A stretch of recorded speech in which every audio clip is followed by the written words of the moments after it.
Today then, we're going to be looking at Newcastle United. If you want to check out any of the other 19 Premier League teams, all the links will be in the description. We've basically done like a summary or a roundup of exactly what each individual team has done in the transfer window since the end of the 2014-15 season up until this point of recording, which is the 23rd of July. So if anything's happened since the point of recording up until the time of uploading, that's the reason why. I don't know what's going to happen in the future, but I will be covering major transfers or big transfers in more depth and detail in the future, so stay tuned for them ones. There possibly could be one or two in this Newcastle video, especially ins, but at the moment we're just going to go through Newcastle's coverage and what they've been doing in the transfer window, ins and outs, then have a look at their team, see where I perhaps think they need to invest. But the main reason for this video is I want to get you guys involved in the description below, not the description, in the comment section, sorry. So if you're a Newcastle fan, or even if you're not, and you disagree with me, or you agree with me, or you want to add something, get your comments in down below. So anyway, we'll get straight into it then, and we'll start with the outs. The first one that comes across, this is all off the top of my head, the first one that comes across my mind is the Jonas Gutierrez being released. It's a very strange one. I know there was obviously, and Ryan Taylor as well. I know there was some stuff going on that, I don't know, it doesn't seem like it's ended too well. I know obviously Mike Ashley seems to be a big issue at Newcastle, but good news for Newcastle fans, he's not on the board anymore, so that's a step in the right direction. Next thing, you got to get him out of the club, and you got to get Sports Direct out of the club. Simple as that. But Jonas Gutierrez has been released. Quite a big shame. Obviously, he come back from his. I'm not going to go into detail, but from his illness. Great work to see him come all the way back and come back on the pitch. And I saw the game where the Newcastle fans, and credit to them for it, they got up and they really got behind him. It was quite an emotional moment. You can see Gutierrez was affected by it slightly. So. And then obviously he scored one of the goals to keep him up, which is always an absolute fairy tale ending.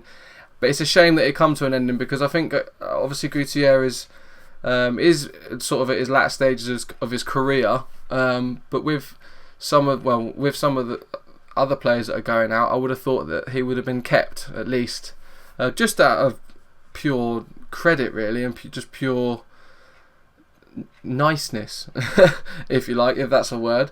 But yeah, we've got to live in the real world, unfortunately, and sometimes clubs believe that they don't need players anymore and they let them go. But it's a shame. But Jonas Gutierrez obviously left. It doesn't seem like he was told in the right way. I've heard and read things that him and Ryan Taylor, Ryan Taylor was called, and they said, "Is Jonas there?" And obviously Ryan goes, "Yeah," and he goes, "Oh. Well, can you let him know that he won't be needed either?" So whether that's true, I don't know. Whether I've got that wrong, or I've read that wrong, or the reports I've read are incorrect, let me know. But don't quote me on that. But as I said, then going on to Ryan Taylor, he's also left. In and out of the Newcastle team for a few years. Obviously playing at right back. Obviously with Jan Mack coming in at the end of last year. It was kind of predictable that he was probably going to go. But the thing about Ryan Taylor was quite versatile down the right hand side. I'd seen him play centre midfield a couple of times as well, but it just seems to be again generic business. I'm sure there'll be a championship club or even lower maybe, or maybe even some of the championship clubs that have come up that will quite happily try and snap him up. Next one is Adam Campbell. Big up shouts to the Campbells. Strange one, this one. There was loads of stuff coming out of the Newcastle, obviously out of the complexes, saying that he is a real bright talent. English, which is always great. He's quick. He's good on the ball. He's got a good finish.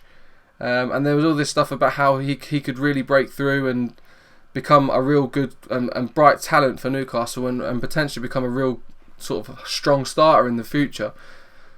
Didn't seem to ever come of anything. You kept on hearing things and nothing really ever happened, and then next minute he's been released. So again, I think there'll be another club that will quite happily snap him up at a lower level.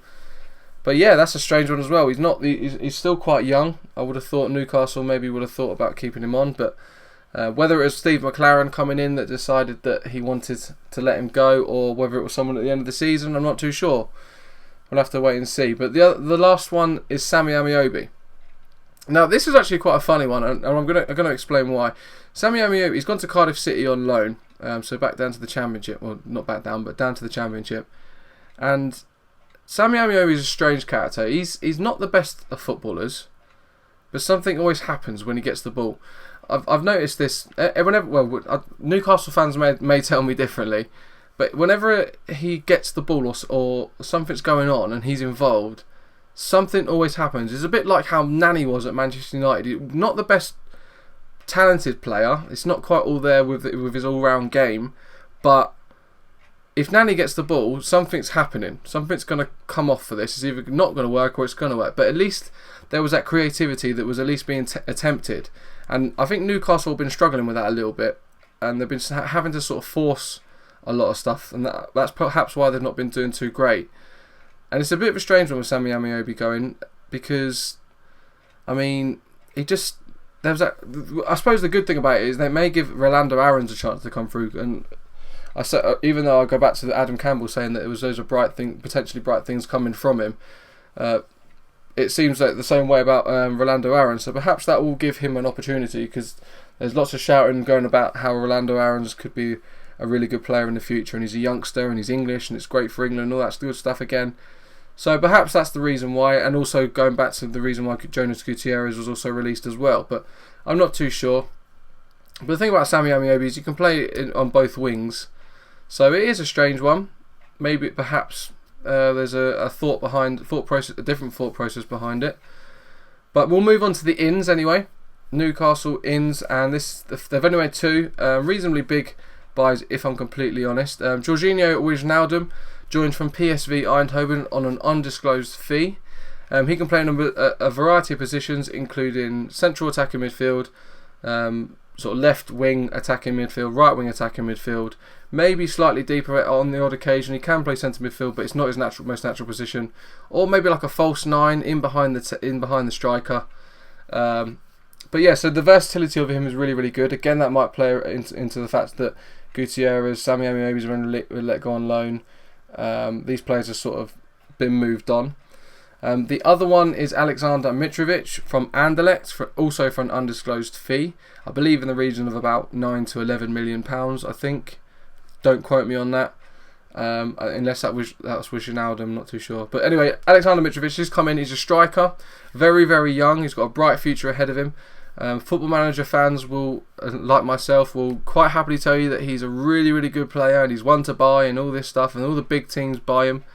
But on FM15, his natural fitness isn't great, and oh god. But he seems to be apparently a bit of a character.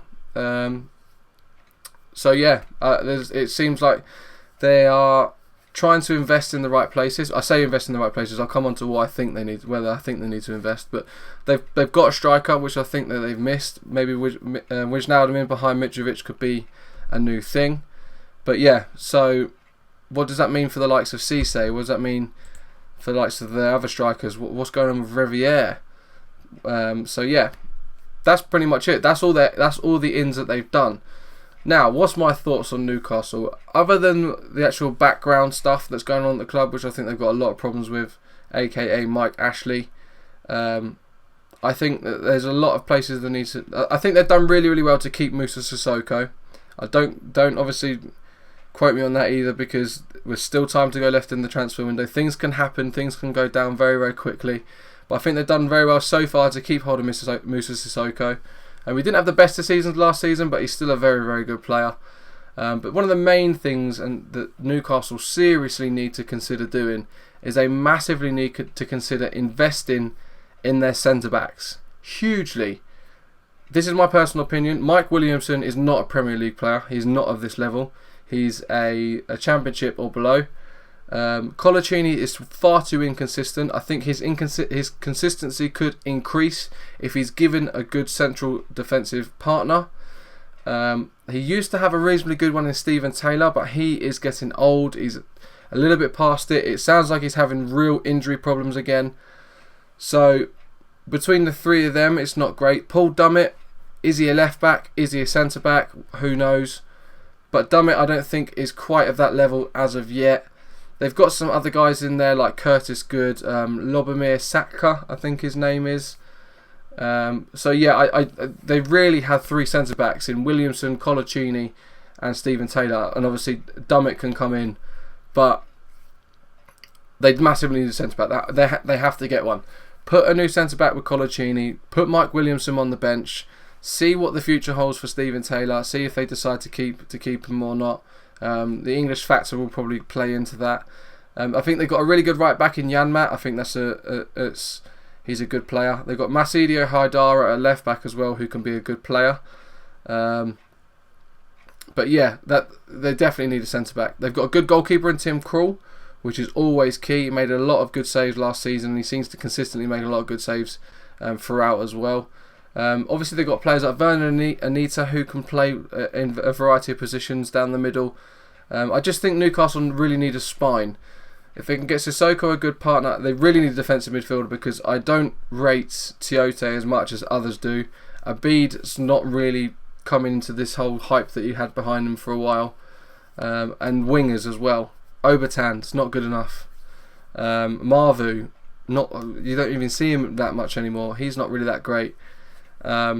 So yeah, what's going on with Cabela? There was big things and hype going around Cabela. How is his creative player? What's going to happen with him now that Wijnaldum's come in? Jose Perez, is he finally going to hit form again? So let me know what you guys think. Get your comments in down below. What do Newcastle need to do? What do they need to invest in? Do you agree with me that they massively need to get centre-backs and increase on their spine? I think they are working on their spine, as I said. I do think they need a defensive midfielder. They definitely need a centre-back. I think Wijnaldum could possibly do something for them, and Mitrovic could be a good asset to them up front if he can play well, essentially, if he can hit form. I think the key for Newcastle is they need to hit form early doors. Whether Steve McLaren is the guy to do that, I'm not too sure. That's a bit of a funny one there as well. Failed to get Derby promoted. Obviously left Derby. Now he's at Newcastle at a Premier League club. Does he deserve to be a Premier League manager at the moment? I know he's got obviously good attributes and a good accolades behind him, but he's also an ex-England manager. I just think they need a spine. Simple as that. Anyway, guys, like I said, get your comments in below. Thank you very much for watching. I hope you enjoyed this episode. Don't forget to check out the other 19 Premier League teams, and stay tuned for lots of transfer news, transfer goings on, football goings on, and just general football chat in the near future. Feel free to subscribe as well if you do want to see that sort of content and you are enjoying getting involved. But like I said, it's all about the interaction. Thank you very much for watching, and I'll see you guys very, very soon.